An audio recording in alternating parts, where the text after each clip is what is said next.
Hello, and welcome to the Developing Transliteracy, Bridging the Classroom and Community Gap presentation. I am Amy Leonard, and I'll be working with Sarah Lisha. And I am Sarah Lisha. And we both work at DeAnza College. And we're very happy to be presenting at OTC, the 2012 conference. Yeah. And just so you guys can get a better picture of us, there's Amy and there's me, Sarah.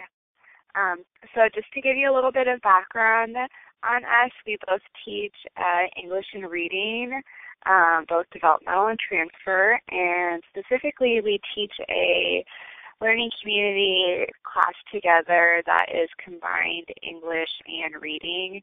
And Amy teaches the writing side, and I teach the reading side. And we do two learning communities. One is 2 levels below, and one is 1 level below. And out of that learning community is how we came up with the idea of studying social media in the classroom further, because we saw so many of our students, that was a big part of our lives. Do you want to add anything, Amy?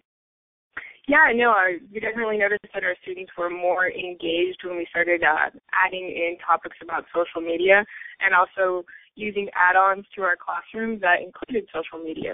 So that's when we became very interested in the idea of transliteracy and how to apply that into the classroom studies. So just to get you guys thinking about this topic a little bit more, we have an icebreaker for you. We just want you to think about, what was your first computer? What was the first computer that you owned? And we'll give you about 10 seconds to think of this.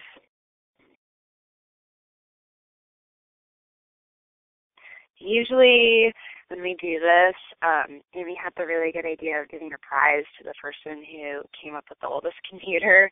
Fortunately, we can't do that here. But no, but you can pat yourself on the back. Exactly. So here are 2 examples of some of the earlier computers. We have the IBM 5150, which came out in the late 70s, and the Apple II, which also came out in the late 70s. These are things that many of us are familiar with seeing as they're what we associate with our first computer. Or what we grew up with when we were first getting computers. Most educators probably were there at the forefront of the computer technology, and we're a little bit more used to doing things with and without computers, even though we've had them for most of our working lives. But for our students, they have been on the computer since they were very, very small children. They grew up on there. It's basically been a relationship that they've had their entire life. There's always been a computer in their house, and they've always been doing schoolwork and social work and whatever other activities they can think of on the computer. Do you want to add anything in, Sarah? No, that's pretty good. Just you can see the big difference in how the computers themselves look, for one. And also, for us as instructors, we're used to, when we were younger, huge floppy disks. And you can see with this new computer, the students don't know what those huge floppy disks are, so it's a really huge change for them.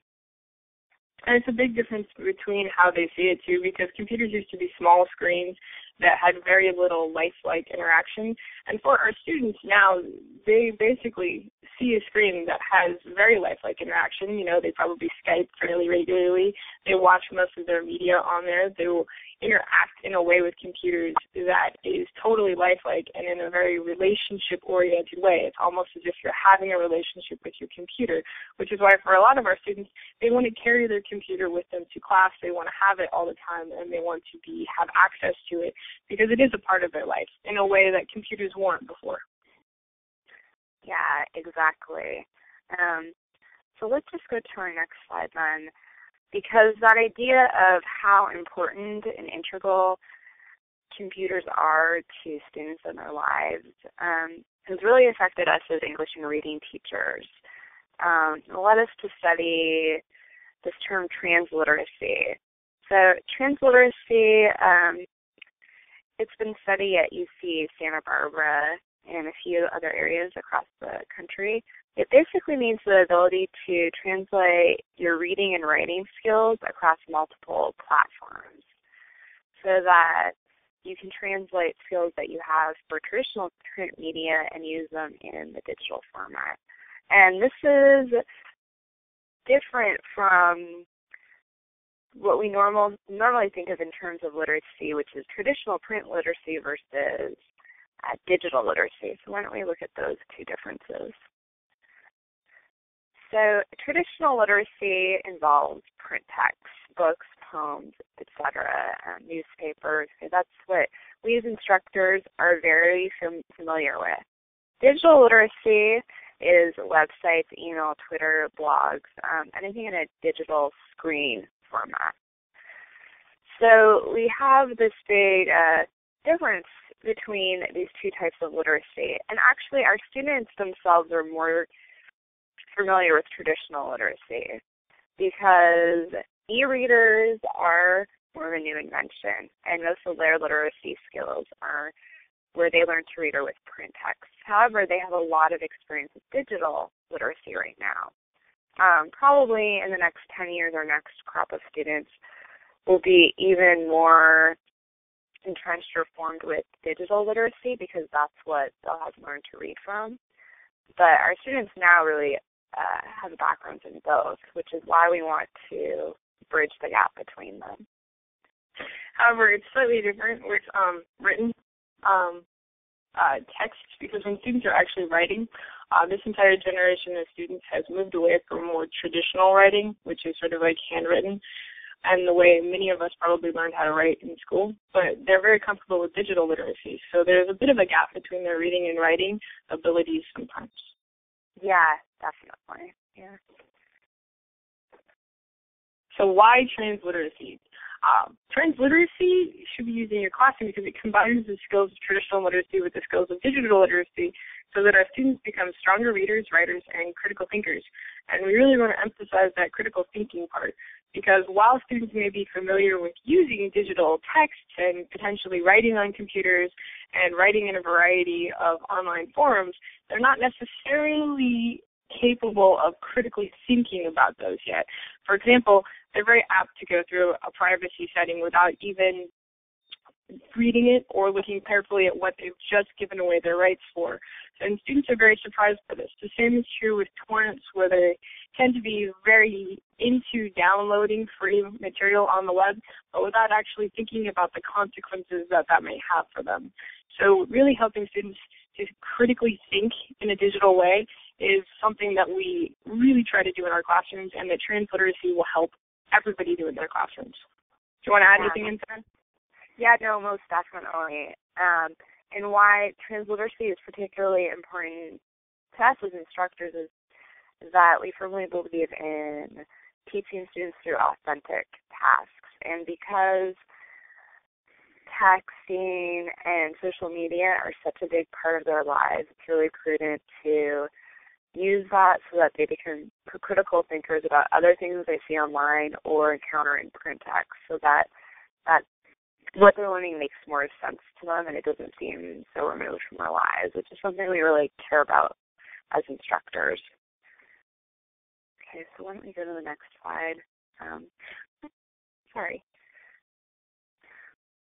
So specifically, we started thinking about the connection between literacy and community, because so many students, particularly millennials, which we'll talk about in a second, as Amy was saying, for them, reading and writing is very much associated with community. They're not tasks that are done in isolation. And we can see that from what they're mainly reading and writing about or reading and writing on, which are Twitter, Facebook, Tumblr, Yelp, other mediums. They all center on community and communication. Do you want to add something to that, Amy? No, I think we should head on to the next slide. Okay, great. So why is community important in the developmental classroom? Well, because our students are really familiar with using online technology and written and reading skills with community, you really have to make sure that you're meeting the students where they're at. You want to help students see that writing is an audience-centered task and reading is an audience-centered task. So you help them to do that by fostering community in your classroom with strong bonds that will lead your students to better retention and also to better success. Because if you can use add-ons to their online world and bring the classroom into their real life experience and help them see how things they're learning in the classroom are also relevant to their everyday experience, then they're going to be much more invested in what happens in the classroom and much less likely to check out of your classroom. If you want to add anything in, Sarah? Just that was pretty clear. Thanks, Amy. But that just really shows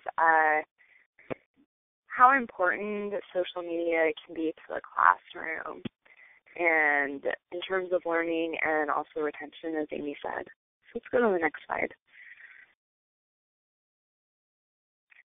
So this is the research question that was born out of the research Amy and I did on literacy and writing as current millennial students, and also what we were seeing in our own classes. We came up with this question: how can we use social networks to bridge the gap between classroom community and students' social communities? Because, again, we want to use social networks to enhance their reading and writing skills and critical thinking skills, but also bridge that gap from the communities outside their classroom to the communities inside the classroom to build for greater success.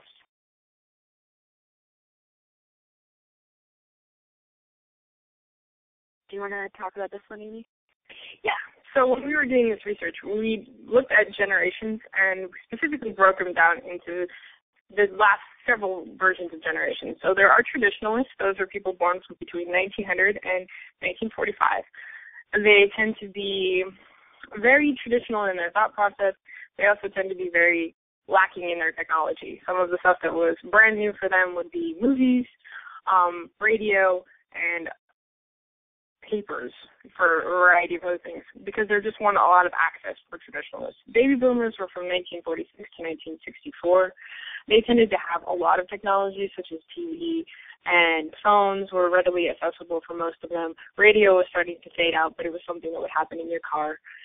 For Generation X, which is typically after the baby boomers, they tended to be a little bit more associated with computers, the first wave of them, and they also tended to be less associated with radio and more moving towards television and movies, but also really some access to computers. For the millennials and the new millennials, they tend to be extremely connected to computers, specifically the internet, which has been in their life all the time. Did you want to add more to this, Sarah?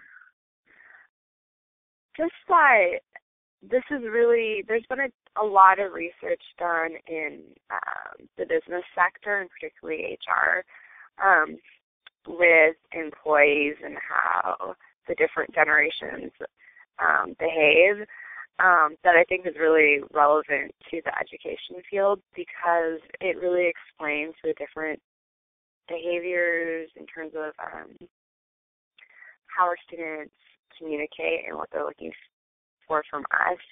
I mean, you can see in terms of traditionalists, because they had more respect for authority and were more accustomed to personal contact, that they listened to teachers, and, you know, you would give them a modicum of feedback and they would take it and follow it.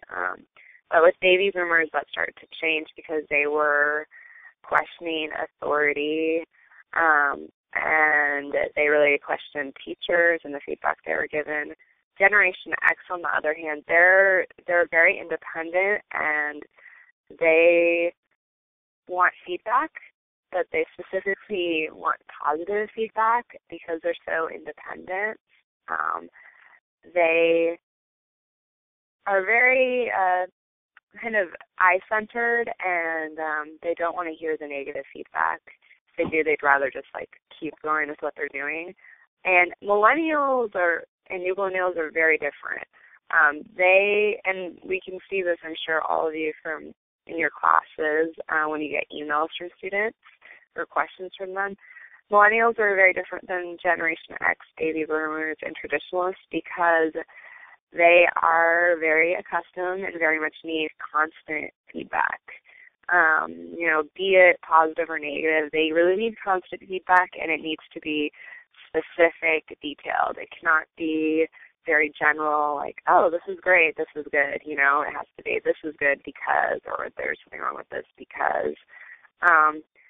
And that has a lot to do with instant gratification. They are very accustomed because of screen time with televisions, but also computers, of having instant communication, feedback, instant gratification. So they expect that from their instructors as well. And you can see that from, if a student emails you and says that they're sick and they're not going to be in class, if you don't respond right away, you'll get another email from the student. What's going on? Why didn't you, respond? Because they are so used to that. And that also corresponds to how they behave in the classroom with their peers. They're just so used to that. And if they don't get that, they feel very anxious and they think something is wrong. And they become very concerned about hyper-concerned about their performance. Yeah. Do you want to add anything to that, Amy? Yeah. And additionally, one big difference between Generation X, baby boomers, and traditionalists versus millennials and new millennials is the way they like feedback. As Sarah was saying, they like it a bit more short and direct. Part of that also has to do with the fact that a lot of millennials have been working with computers and learning how to learn with computers from a very young age. So they have a sort of plug-and-play mentality. They want to try something, immediately find out if it worked or did not work, and then try it again in a different way till they get it right. So that's why they like a lot of feedback so that they can adjust their behavior. Generation X, baby boomers, and traditionalists were a little bit less that way. They liked a lot of feedback. They were willing to read more intensely and look deeply into stuff you might be writing down. Millennials don't like that. They're very much focused on that very plug-and-play activity that happens when you're online or you're playing with computers, where you don't necessarily need to understand the whole in order to understand how to use something. So this can sometimes be a problem when you're trying to communicate with your students because you want to explain things very detailedly because if you're a Gen X person or a baby boomer or a traditionalist, that's how you learned best. But for our students, they tend to tune out and seem like they're only paying attention to a few things we're saying. It's because they like that shorter feedback, those shorter instructions, which is what they're more used to have learning throughout their lives. Mm-hmm. Yeah, definitely. And as we know, millennials and new millennials are very accustomed to multitasking, which, studies show isn't very great for our brains because we're only using certain, 25% for each task and it takes longer. But we can't dismiss that because that's what they are completely familiar with. We have to be able to work with that and be creative because otherwise students, as Amy said, do tune out and there's a miscommunication between instructor and students. So should we go to the next one, Amy? We should. Okay. So in studying this communication that can result between teachers and students, we read this article by Mark Prensky that if you're familiar with online learning or online environments, you probably read. It's called Digital Natives, Digital Immigrants. It was published in 2001. And there's some very important basic information that's still applicable now. Prensky comes up with the term digital natives, digital immigrants, which refers to generations that did not grow up with computer technology and thus are skeptical of it. So that is going to be the traditionalists, the baby boomers, and Gen X to an extent, although Gen X did grow up with some computers, but they're kind of in the cusp in the middle. And that is versus the digital natives. Do you want to explain that, Amy? Yeah, digital natives tend to be millennials and new millennials, the generations that were born into computer technology and thus view it as a necessary thing and something that is essential to their everyday lives. As I said, if you try to take technology away from a digital native, they will tune out and not listen to you. And this is why there are sometimes problems in our classrooms when we're telling our students to put away their computers, put away their texting, put away their stuff, because they don't see the point, because they have a very synergistic relationship with their technology. It's something that's a part of them. It's something that they see as always needing to be connected to and always wanting to be connected to. And whether or not that's the best thing to do, it is a way that they are identifying, and it's a way that they really connect with technology that is different from what digital immigrants think. Do you want to add more into that, Sarah? No, that was pretty clear. Let's go to the next slide, then. So just to give you a little bit more data to back this up, the PEW Research Center just came out with this study on students in technology in August. And what they found was most students will take online classes. They predict, or college presidents predict about 50% of them will be taking online classes in the next 10 years or so. And along with that, more than half of the text that's used by undergrads will be entirely digital, and as much as 42% or more. So you can see that online learning and digital texts are starting to become a huge part of the educational environment. So that even if we're the digital immigrants, we are going to have to start using technology more in our classrooms and becoming more comfortable with it, because it's just taking over so much in our classes. And it's true, students, that is one of their main modes of communication, and if we're not speaking to that, it's almost like we're speaking a different language to them. They can tune out because they will think we're out of touch. Do you want to add anything, Amy?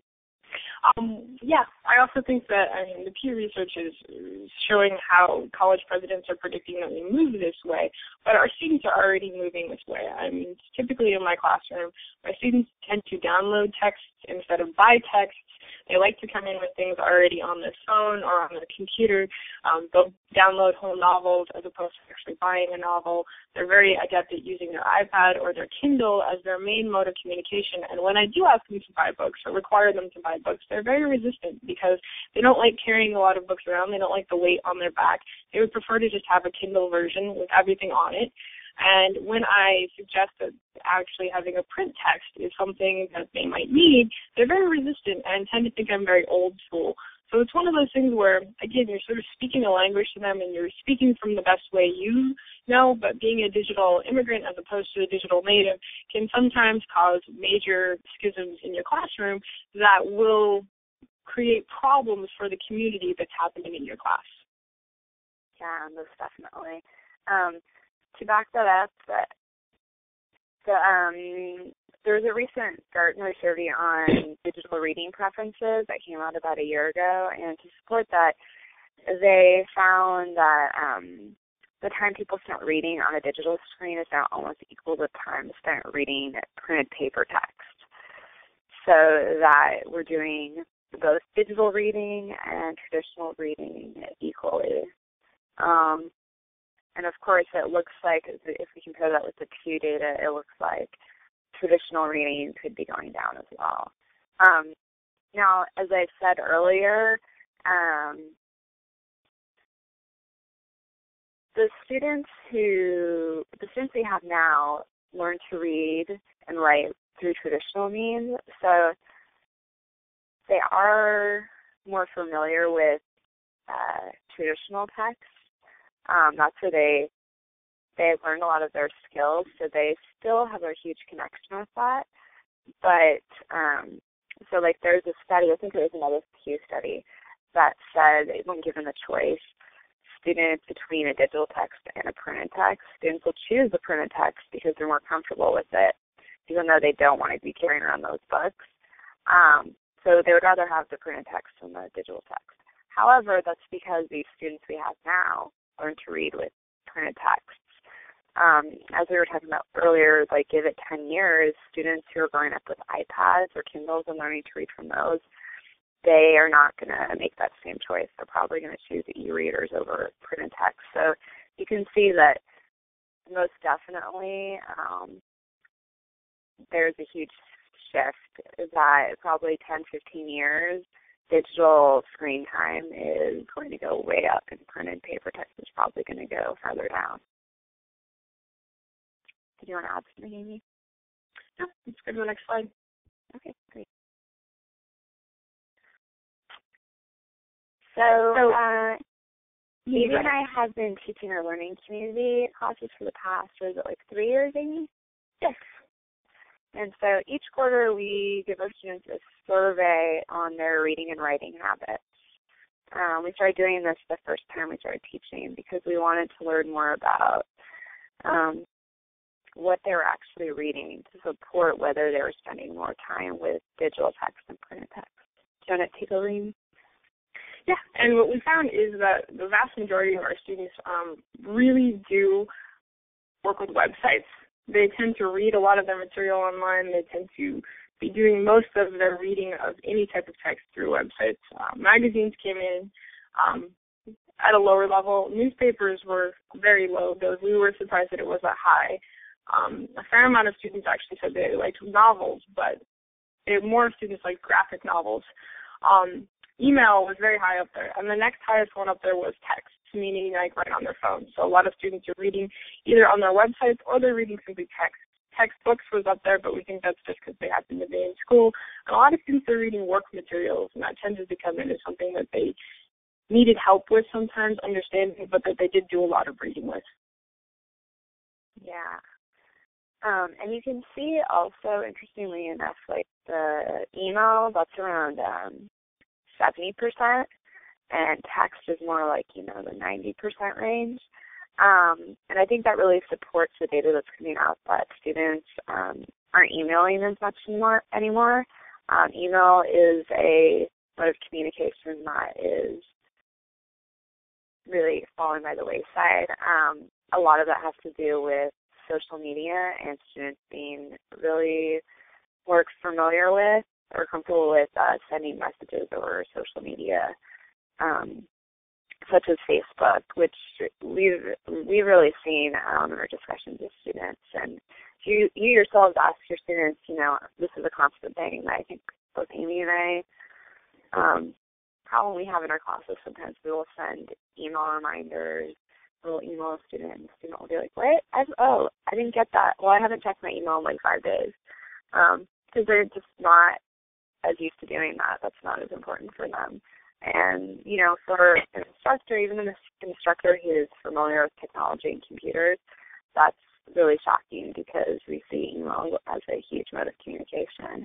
But you can see that that's starting to change even more. And this is also a point where, again, we need to meet our students where they're at. So if we do want them to keep up with what's going on in our classroom or see our classroom material is relevant or communicate with us, we probably do need to start moving more towards social media or websites and having stuff available for students there, because that's where they actually will read it and need it and communicate with us. If we're relying on emails, we will slowly be moved out of their interest factor and they will be moved away from learning in our classroom. Yeah, exactly. So our next slide is we specifically looked at websites. Since that was one of the main things we were reading, we want to know more about what they actually were reading. You can see actually students do a fair amount of reading without realizing it. So many of our students are reading news, articles on Yahoo or sports, huge percentage of them. So they do a form of reading and writing. And social media is one of the main things up there. Shopping is also a huge thing that they do online too. Do you want to add anything, Amy? Yeah, we were very surprised at the high amount of social media, simply because almost every one of our students was doing it. Whenever we do this in a quarter, every quarter when we do it, it's one of those things where students are surprised when they're not on social media. There's usually only like one person in the classroom who's not doing that. And therefore, you're really seeing students use social media as their main area of content. They can get their news there, they can read articles there, they can talk to each other there. They're doing most of their communicating through social media, and then often taking stuff from blogs or from news or from sports and posting it on their social media sites so that they can share it with everything. It's a very communal experience. It almost in some ways harkens back to the days when people would meet up and read articles together. That's kind of what's happening on social media, which is why students are often doing a lot more reading and a lot more writing than they actually think they are, because they don't necessarily count social media as reading and writing in a traditional sense. Yeah, exactly. Yeah. So a lot of them think that they're not reading and writing when they actually are. I think Andrea Lunsford, professor from Stanford, recently came out with an article and statistics that showed that this group of students, more than any other, is reading and writing more. It's just that they read and write in different ways that we definitely need to address and help them work on if we're going to stay current. So our next few slides are about how to integrate social networks in the classroom, because a lot of us are digital immigrants, or we're on the cusp of digital immigrants and digital natives, and we might not be completely comfortable with using social networks, or we might not understand how we can use them. So do you want to go into this further, Amy? Yeah. So an easy way to meet our students where they're at is Facebook. Most of our students are on Facebook, even though they're starting to dwindle off of Facebook. So just to warn you, there will probably be something newer coming along. But Facebook is where people are at right now, and it's an easy way to set up class groups to get discussions going about what you're teaching in your class or what happened in your class, send reminders, and also allow for creative projects. So Facebook is a very easy social media task that you can use as an add-on to your class. It probably shouldn't be your whole class, though I have heard of some professors that are teaching their entire class via Facebook. Most of us would probably feel more comfortable with simply using it as an add-on, but the caveat to that is that with Facebook, you really have to decide where you want to get in. Do you want to get in at a sort of entry level, which would be creating a Facebook fan page for your class, or do you want to get more involved and sort of go to an advanced level where you're going to be giving out your own personal Facebook and communicating back and forth with your students in that way? And, of course, if you're doing that, whether you want to give them your personal account or whether you want to create an account as a teacher for them to use is up to you. I've had people do both ways. It kind of depends on your own personal comfort level and how much you want your students to know about you. However, it does become a really good way of discussing with your students the idea that whatever they put out on Facebook is not private and that it is public for everybody to see. And this is often something that students are very surprised about because, once again, they tend to think that privacy laws that they've signed actually indicate that they have privacy, and they don't recognize that that's not the case. Did you want to add anything into that one, Sarah? No, that's pretty clear. Just that once you're building a community, students have a hard time leaving the community at the end of the quarter or the semester, and they do like having that connection from a Facebook page that allows them to maintain contact with their peers. So it's something that after the class is over can be really helpful and relevant to them. Yeah. And you can also use Twitter, Twitter is one of those things where it's very good for your class discussions and quick reminders. It can also be a good way of connecting to the community if you use it in your classroom to get discussions going, if you use it to maybe have a screen up while you're talking about something and people can tweet in. It's good for fast reactions. It can be good for vocabulary definitions. It's something that you can use for quick reactions, but keep in mind that Twitter is a microblog, so it's not going to get you extensive feedback. It's really only designed for first reactions and quick conversation back and forth. So it's good for that, but if you try to use it for more extensive things, then Twitter is really not the medium that you want to meet your students at, because they will immediately know that you're not actually able to do that or to speak the language of Twitter. And also keep in mind with Twitter, it is a language that you actually have to pick up because it's designed to cut out and have its own unique types of spelling and acronyms and other things that if you're not well versed in, immediately people will recognize that you are not an expert at Twitter. Yeah, most definitely. And on the reading side, Twitter can be very helpful for, as we said, class discussions, but also having students practice write main ideas or summaries, things that need to be short. Because there's a character limit with Twitter, students then are forced to practice writing short summaries or short main ideas. So that can be very helpful for them. Also, that shortness, the quick reactions, as Amy was talking about, is something that they're very familiar with from texting, and so it's something that they pick up on well. It's a good, just quick thing they can do to get ready for class the next day. Exactly. Google Docs is actually a web-based word processor. This is really useful for students because a lot of our students are moving away from even necessarily having a traditional computer in their home. While some students are still very connected to their laptops, other students are starting to move towards iPads and also having their phone as their main mode of computer. And so those don't always have Microsoft Word on it. So being able to share things with Google Docs allows the students to do real-time collaboration where they can move documents back and forth, hence building community amongst the team that they might be working with, or they can store and share documents and access them from any computer where they're at. It's very much like a cloud in many ways, so it allows them to always take stuff with them. And I find that most of my students are moving towards this for their writing assignments, and they enjoy this more for peer review because you can get immediate feedback. There are some drawbacks to Google Docs, but mainly if you understand how to work Google Docs and you can explain how they should be worked with your students and how they can use it for both presentations or for paper writing or for peer review or for any type of project to go back and forth, then they will really pick it up and probably enjoy it more than if they had to simply email things back and forth. Yeah, I just have to second that as well because in our standalone classes, but also in the learning communities that we teach, we have our students do a lot of group projects, and part of the requirement is that they have to meet outside of class as well.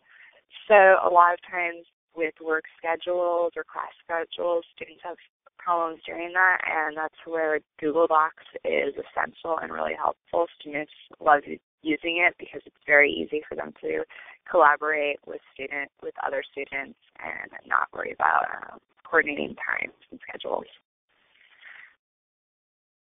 And then our last one, Tumblr. Tumblr is it's a blogging site that allows for group discussion on a topic or an essay. Students tend to be really into this particular mode of communication or any type of blogging site, but Tumblr is one of the more popular ones going on right now with my students. And what this allows them to do is put out a piece of information or a short response in my class to either the reading or to something that we're working on in class and just get feedback back and forth. The nice thing about Tumblr is that it allows you to use a lot of social media, so people can post back images, they can post back videos, they can post things up back and forth, and it's really sort of designed to get at reactions from the students that are longer. They're not microblogs, they're not short, but it's a longer, more intense conversation back and forth. So people might be writing pro-con debates back and forth, or they might be setting up different levels of interpretations of a text back and forth. It works really well for literature classes where you want students to be able to put out an idea and then other students to interpret things in a different way. It also works really well for developmental level classes where you might have somebody write a quick reaction to something that they did in class or to a movie you might have been watching in class and then elicit back longer responses that then they could turn into essays. Yeah, and then on the reading side, Tumblr can be really helpful I use it a lot for other blogs for vocabulary assignments. Students can easily post words they found up there, or they can find images, go through Google Images and then post images they found that are associated with the word, because things like visuals help them remember the vocabulary better, and that's a lot easier to do than having them like print out and bring pictures to class. They just post it on their blog, and it's very easy and simple, and they like doing that a lot too. Yep. Okay, so our next slide is just on some discussion questions for you to consider if you are going to be integrating social networking into your classroom. And we'll discuss these in a second. What are the advantages and disadvantages of using social networking in an academic setting? 2, is it appropriate to have Facebook or other social networking groups for students, or should online communities be kept to school websites? 3, would you incorporate social networking into your classroom? And 4, do you think that incorporating social networking into academia will aid or hurt students as they move from being students in the 21st century? So to give you a little bit of background on these questions, or just give you some of our answers that we've come up with, we'll take them one by one. Do you want to do that, Sarah? Yeah, sure. That sounds good. So we'll go number 1. The advantages and disadvantages of using social networking in an academic setting are really whether or not you want to meet the advantages, meeting your students at where they're at. Because students are online, that is their world, that is where they're going forward. They know that they're putting together a digital portfolio to get into jobs.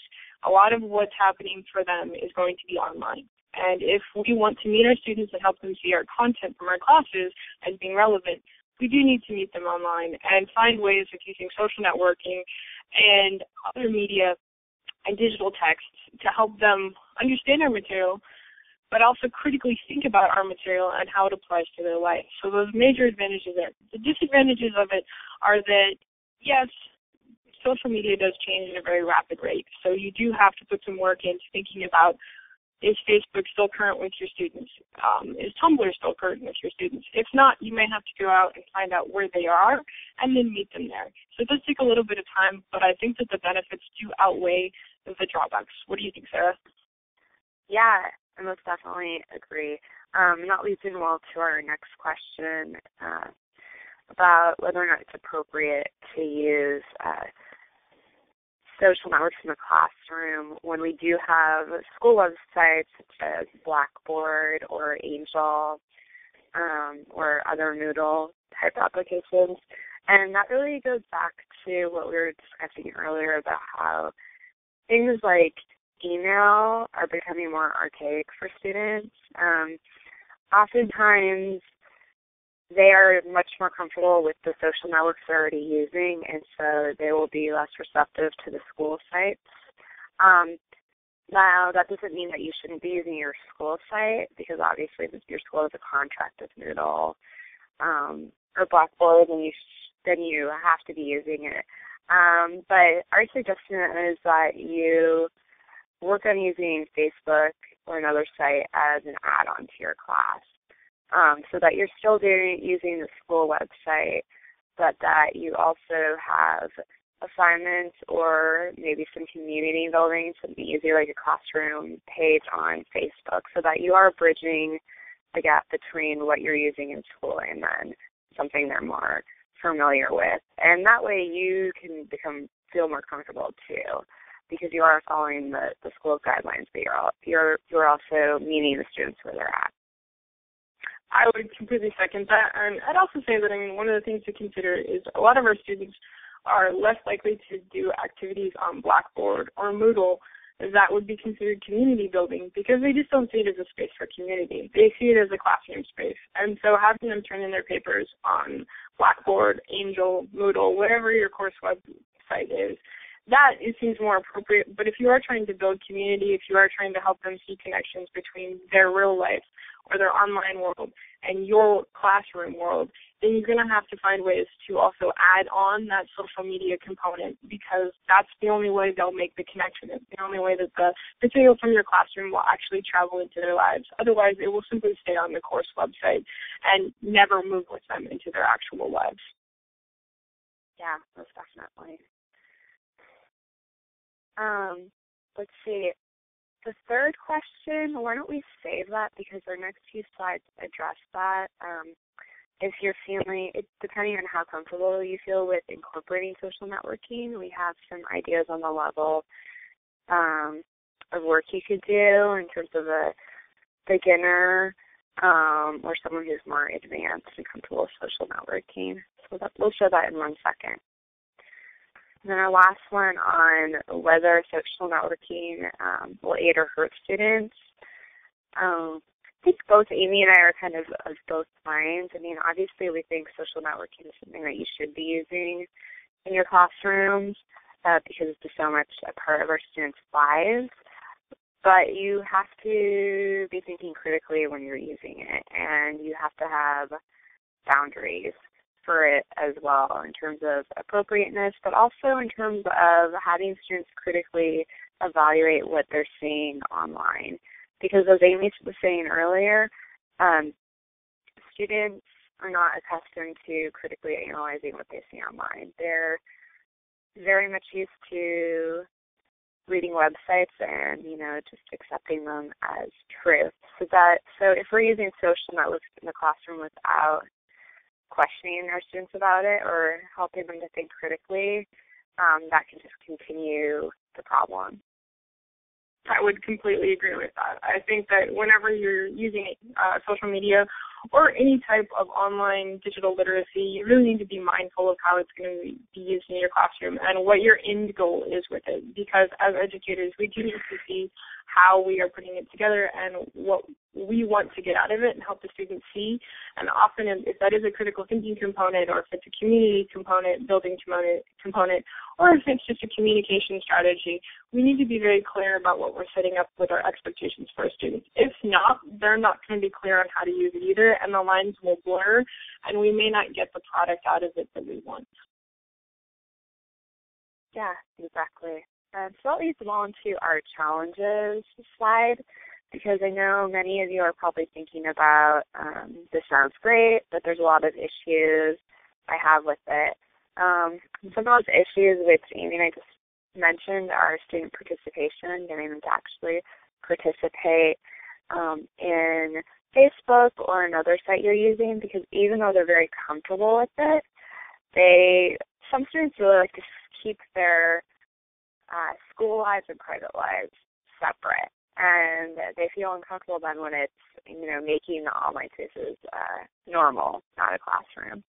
Do you want to take the next one, Amy? Yeah, that leads me nicely to accessing technology.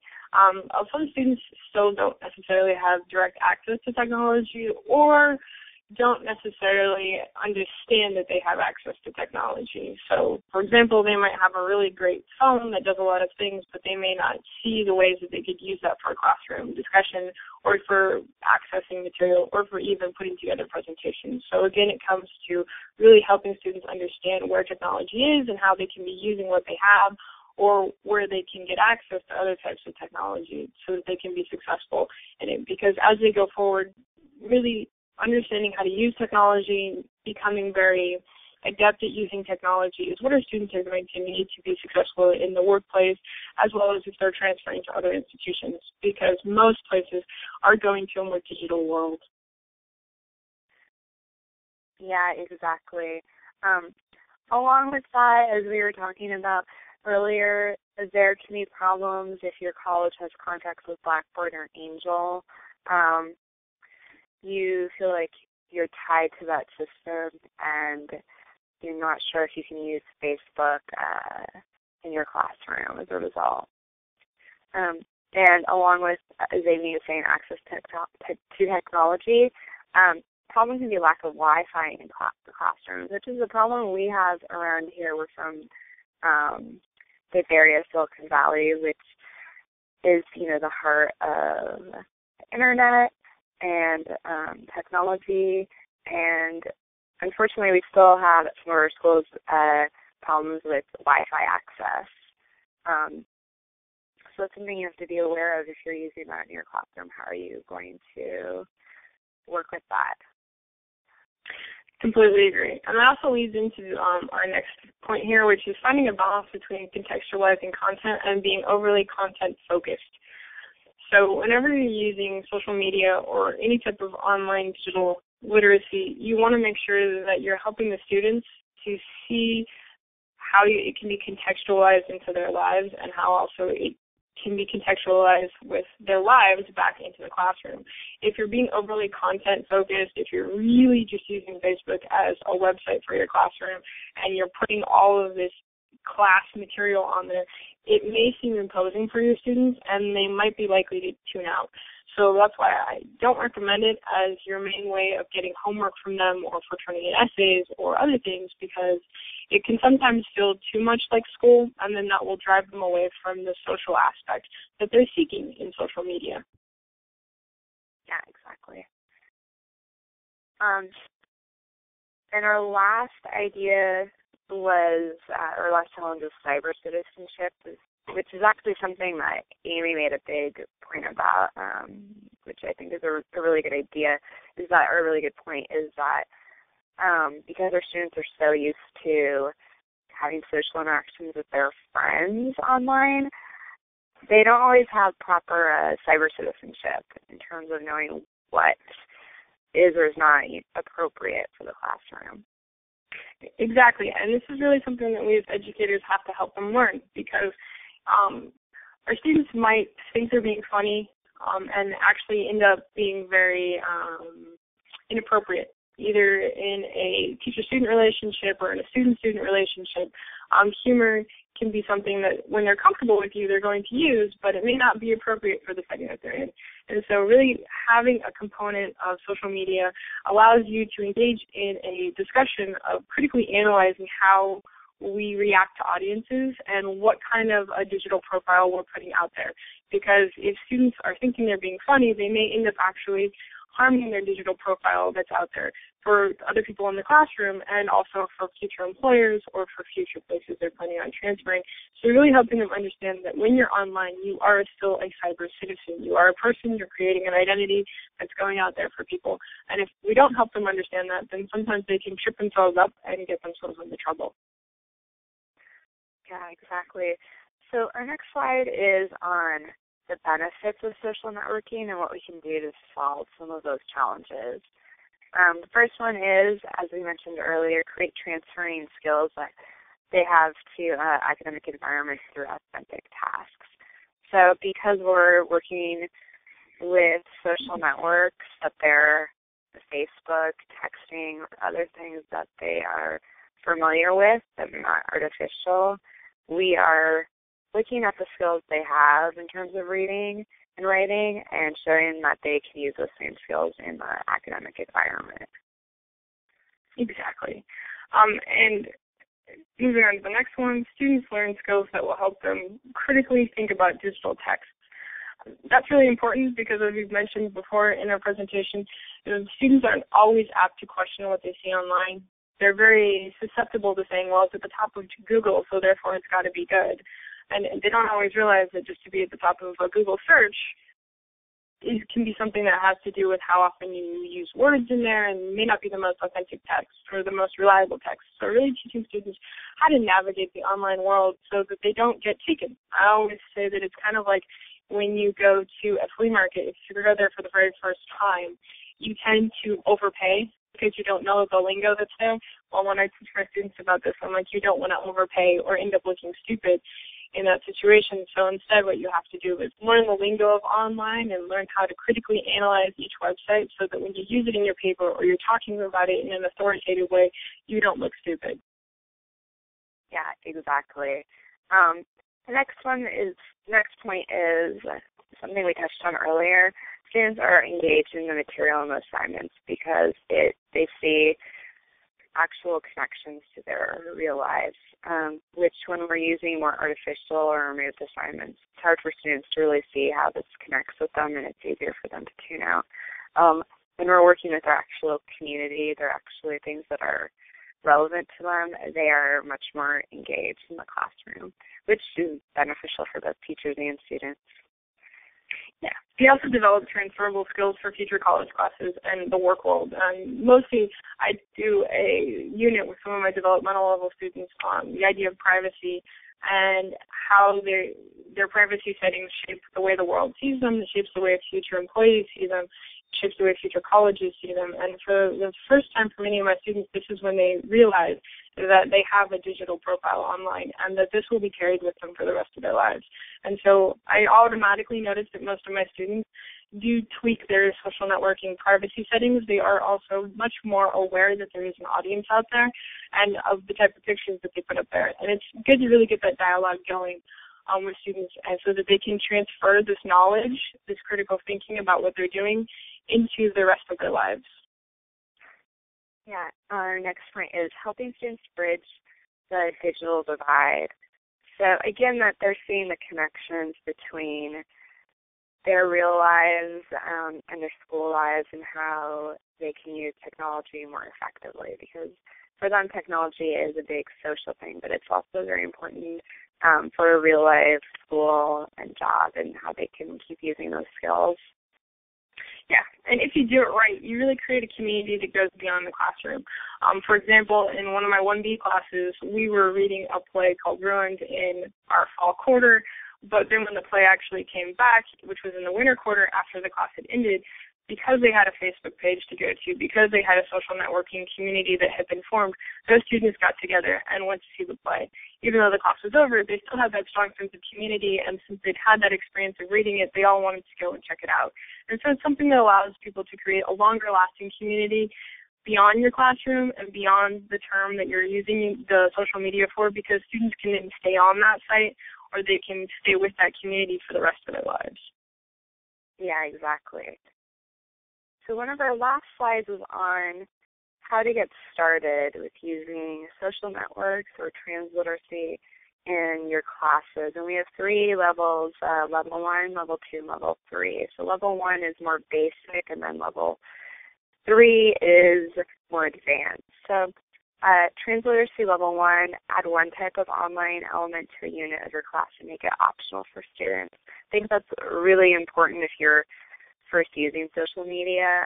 What I like to do is, in my English and reading classes, is I'll make an assignment where students have to take a character from our book and they have to make a Facebook page for that character. So they have to make inferences, think critically about what type of music this person would like, what kind of apps would they have on their Facebook, etc., what kind of picture, their status updates, so that they're thinking critically.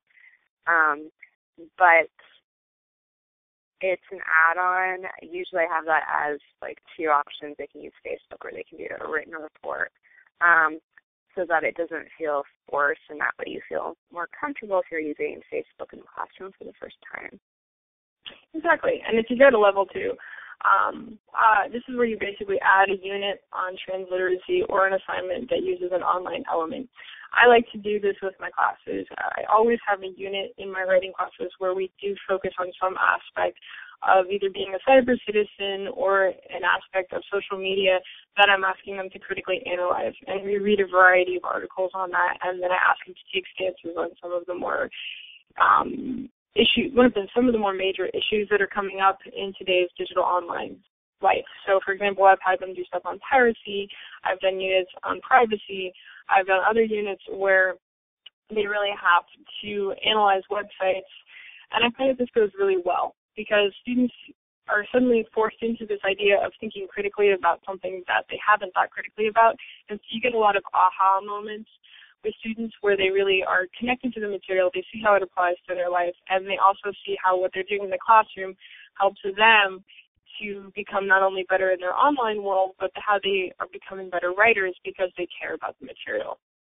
Yeah, exactly. And our last level, most advanced level, is the transliteracy level 3, and this is where you fully integrate a social community online. So you do things like you have students analyze online text. They come up with the Cyber Bill of Rights, which is Amy's idea, and so they better understand levels of appropriateness and respect in online environments. For instance, when we'll do a research project. I do this with my learning community that I teach with Amy, but also in standalone classes from developmental to transfer. You have them as part of their research. They find websites online, and then you have them evaluate those sources. Because again, students are too often accustomed to just taking the website as truth instead of analyzing certain factors like advertisements or the author's name or other credibility issues, and then they gloss over that. So that's really important to put in. Exactly, completely agree. But don't go to level 3 until you try levels 1 and 2, because you could be completely overwhelmed at level 3 otherwise. So we really recommend getting in to a comfort level that's good for you and then moving towards level 3. Yeah, exactly. Because as a result, too, you could try doing it and then realize it's not working and then end up not liking using it at all. So it's a lot easier if you just use it as something optional, as an add-on to your class right away. And last slide, thank you for coming. You can find more information about our presentation or email us. Amy's website is on there. And you can always email us with questions if you guys are thinking about using any sort of transversely element in there, or if you guys just want to know more about any of the research we've done, feel free to send us an email. We'll get back to you right away. And you're welcome to also check out my faculty website. It has lots of examples of stuff that I'm using in my classes, and also links to Facebook fan pages for my classes and other things that you can find there. So feel free to check it out, and also feel free to steal anything that you want to steal for your class. Yeah, and we hope you have a great day and that you enjoy the OTC 2012 conference. Thank you.